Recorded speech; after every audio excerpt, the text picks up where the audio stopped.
maneho fangaram-po amin'ny ankizy. Faly miarabanao any tokantrano indray natratra izao fotoana izao ataon'ity fandarana ity. Andro fahadimy sady isika ao anatin'ny famelabelarana. Raha araka ny lohateny hoe lohahevitra hoe maneho fangaram-po amin'ny ankizy dia hifantoka bebe kokoa amin'ny ankizy isika ato anatin'ity famakafakana ity. Iarany herisetra tokoa izy ireny ka ny mikasika ny fanararaotana sy ny fanararana ara-nofo eo amin'ny aterineto sy ny tambazotra sosialy no hodiniantsika. Andehary ho faritantsika aloha hoe inona tokoa ny atao hoe ankizy izany. Amin'ny lalàna malagasy ny rizan-tendalàna rehetra manan-kery mifandraika amin'izao ny ankizy dia manorotsorotra amin'ny andininy fa ny atao hoe ankizy dia izay olombelona rehetra mety ho latsaky ny 18 taona izany. Ny rizan-tendalàna rehetra iraisam-pirenena ihany koa mifandraika amin'ny fiarovana an'izao ny ankizy sy ny fampiarana izany eo amin'ny sehatra iraisam-pirenena dia manorotsorotra ny atao hoe ankizy ho toy izao manaraka izao dia rehefa mety olombelona latsaky ny 18 taona. Mety alianantsika ihany koa hoe mba firy ireny fehitaona mahampitaona. Azo sokajiantsika ho roa izy io dia ny fehitaona mahampitaona araka ny lalàna sy ny fehitaona mahampitaona amin'ny maha olom-pirenena izany. Andeha ary ho jerentsika ny momba ireo. Ny fehitaona mahampitaona araka ny lalàna eo amin'ny lalàna malagasy dia noferana ho 18 taona.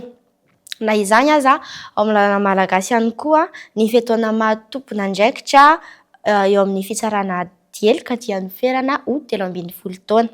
Noho izany latsak'izay fehitaona izay ny ankizy iray dia tsy azo anaovana fanenjehana araka ny lalàna na raisina ho tompona andraikitra eo amin'ny fitsarana ady elo. Ny fehitaona mahampitaona amin'ny maha olom-pirenena indray dia manambara ny fehitaona voaraikitra mba hampiarana ny zo amin'ny maha olom-pirenena an'olona iray izany. Eo amin'ny lalàna malagasy ny fehitaona mahampitaona amin'ny maha olom-pirenena dia napetraka ho 20 taona. Andao ary ho fantaritsika ireo endrika samihafa isehon'ny fanararaotana mamahovady na fanararana ara-nofo atao amin'ny ankizy amin'ny alalan'ny aterineto na tsia. Maro izy ireo fa ireto no hitantsika matetika eny anivon'ny fiarahamonina. Misy ny erisetra mamahovady, ao ny fanararana ara-nofo na ny abus sexuel, ny fanararaotana mamahovady na exploitation sexuelle, ny fanorisorenana mamahovady na harcèlement sexuel ary ireo fandikan-dalàna mamahovady maro hafa ihany koa. Ny anterisetra mamahovady na agression sexuelle atao amin'ny ankizy dia azontsika faritana ho toy ny izay rehetra mamahovady ampiarina amin'ny ankizy miaraka amin'ny fanerena, fandrahonana, herisetra na ampitaka izany. Manoloana izay tranga sy olana izay dia aoka ianao ray aman-dreny hiaro ny zanakao. Mirongatra izy ety izy manko ny famitahana ataon'ny mpanararaotra ao anaty aterineto sy tambazotra sosialy samihafa. Mampiasa sary sy anarana tsy tena izy ka maro no voafitany ao anatin'izany. Manana faharetana amam-bolana maro ireo mpihaza ankizy ireo ka tsy to dia miseho avy hatrany ny toetra raziny raha tsy efa azony tanteraka ny fon'ilay zaza hifaneraserany. Miatomboka amin'ny fangatahana ho namana izy ary miafara amin'ny fanararaotana mamahovady. Tena manaitra tokoa ny tarehimarika Madagasikara satria horonan-tsary sy sary mampiseho ankizy malagasy andalina isa-taona no mihodinkodina ao anatin'ny tambazotra maizina na ny dark web. Voafitaka izy ireo ary voatery avy eo. Betsaka ny voafatra ka nano miafina ny fiainany miaritra fanararaotana mahamenatra. Misy ihany koa nefa ireo diso fanantenana ka mamoy fo. Noho izany ary manana andraikitra ianao ray aman-dreny manoloana izany. Fantaro ny olona mifanerasera amin'ny zanakao ao anaty aterineto. Aoka ianao no olona voalohany azo atokisany amborahany ao am-pony. Tadidio fa rehefa tsy manana fitokisana aminao ny zanakao dia mitady olona hafa izy azo mitokisany. Eo indrindra no miditra ireo mpamitaka. Miresaka amin'ny zanakao izy, manome toky azy izy, mampahery azy izy, kanjo fitaka avokoa izay rehetra ambarany. Rehefa mitohy amam-bolana maro ny fampiresahana dia manomboka azony ny fon'ilay zanakao. Manomboka eo dia mitohy tsy moramora ny fifampizarana sary ary lasa mitatra ho sary tsy mantona ka miafara amin'ny sary tsy mitafy mihitsy. Manomboka eo mitaky sary maheriseritra kokoa ilay olona dia mandrahona ilay zaza izy hoe aparitany maneran-tany ny sary sy ny horonan-tsary efa ananany raha toa ka tsy manao ilay asa mahafady asainy ataon'ilay zaza. Rehefa tonga izay fotoana izay tsy tafavoaka intsony ilay ankizy, tafiditra anaty fandrika izy. Noho izany aoka ho entitra ianao ray aman-dreny anaraka ny filomanosany zanakao ao anatin'ny tambazotra ao, anampy azy ireo raha toa ka misy olona tady hamandrika azy ary ity ny zava-dehibe makany fon'ny ankizy amin'ny fifampiresahana amin'ny matetika.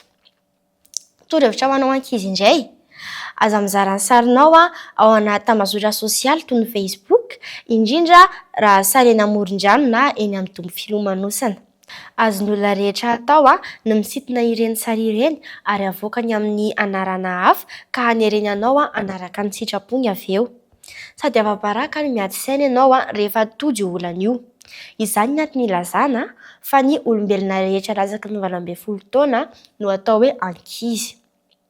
Mbola marefo io sokajy-taona voalaza io ka sarotra aminy ny hamantatra ny hevi-petsy ataon'ireo olon-dehibe mpamitaka sy mpanararaotra. Fantaro fa olona efa lehibe maherin'ny 18 taona no mamitaka anatin'ireny aterineto ireny. Efa misy tambazotra matanjaka izy entina hamitahana anao sy hamparitahana ireny sary ireny. Amidiny ny sary sy ny horonan-tsary mamofady sy mahamenatra avy eo rehefa azony any aminao. Anjo noho izany no alefa aminao hitandrina tsara amin'ny fampiasanao ny aterineto sy ireo tambazotra sosialy samihafa.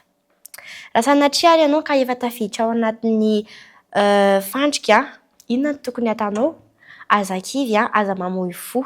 Resao amin'ny dada, amin'ny eny, amin'izay olon-dehibe tena azonao antoka fa hanampy anao satria izy ireo ihany no afaka hitondranao eo amin'ny tompon'andraikitra mahefa afaka mandray ny tanàna ny raharaha. Satria tambazotra eran-tany no voakasika ao anatin'io raharaha io dia firenena maro koa no hifanampy. Aza miandry ho laza lavitra ny famitana fa avy hatrany dia mandresa andraikitra amin'ny alalan'ny firesahanao amin'ny olon-dehibe hanampiny anao. Fangiram-po noho izany no ilainy fa tsy fandatsana akory. Toy ny nataon'i Jesosy aoka hianatra sy angoraka ny olona marefy niaran'ny herisetra sy fanarotana ran'ovy tamin'ny aterineto ianao izay manaraka izao fandarana izao. Fampaherezana, toro-hevitra ary tohana indrindrandrindra ara-tsaina sy ara-moraly no ilainy fa tsy latsaka akory. Tsarovy ny fihetsika nasehoan'i Kristy nanoloana ilay vehivavy Samaritana rehefa tafarezaka teo am-patsakany izy ireo. Fantatra Jesosy tsara mombamomba ilay vehivavy, ny mahamarefo azy ary ny fiainany mahamenatra. Tsy nanosy-botana anazy anefa ilay mpanavitra fa niresaka izy, niresaka taminy, nisarika azy hiaiky ny zavatra tsy nety teo amin'ny fiainany ary ny farany nahazoany fitokisana. Voaraikitra ao amin'ny taona toko faha-efatra io tantara maneho ny hatsaran'ilay mpanavitra tsy nozatavan'olona io. Liana amin'ny zanakao ve ianao sa efa trotraky ny asa loatra ianao ka tsy manana fotoana intsony fampiresahana amin'ny zanakao? Tsarovy fa any misy olon-dratsy miandrikendry-toana fotsiny ny zanakao ho rembony. Izy ireo manko no ifantohan'ny fahalianany indrindra. Koa raha maheno izao fanazavana izao ianao dia manasa anao izahay hanapa-kevitra entitra hiaro ny zanakao mba tsy ho tratry ny fanarotana ran'ofo sy ny fanarana namamoafady izy ireo. Tadio ilay fanambarana voaraikitra ao amin'ny Isaia 9:7-12 manao hoe: indreto izao sy ireo zaza nomeny Jehovah. Manantena ary izahay fa nandraisanao torohay ilainao indrindra ity fandarana ity ka hanampy anao izany na ray aman-dreny ny toerana misy anao na zaza latsaky ny 18 taona. Ndao ary isika hiaraka hivavaka. Andriamanitra mbola afaly misaotra anao fa nomenao fotoana indray izahay ahafahanay nandinika torohevitra teto. Ianao no manome fahendrenan'ny ray aman-dreny indrindra koa fa ny zanaka ahafahany miaro ireo zanany amin'ny fandrika izay alefan'ny aterineto sy ny tambazotra sosialy. Ianao koa hanampy ireo izay efa tafiditra hanome hery azy ianao hanampy hanome fahendrena ahafahany miala ao anatin'izany. Saotra Jesosy eo. Amen.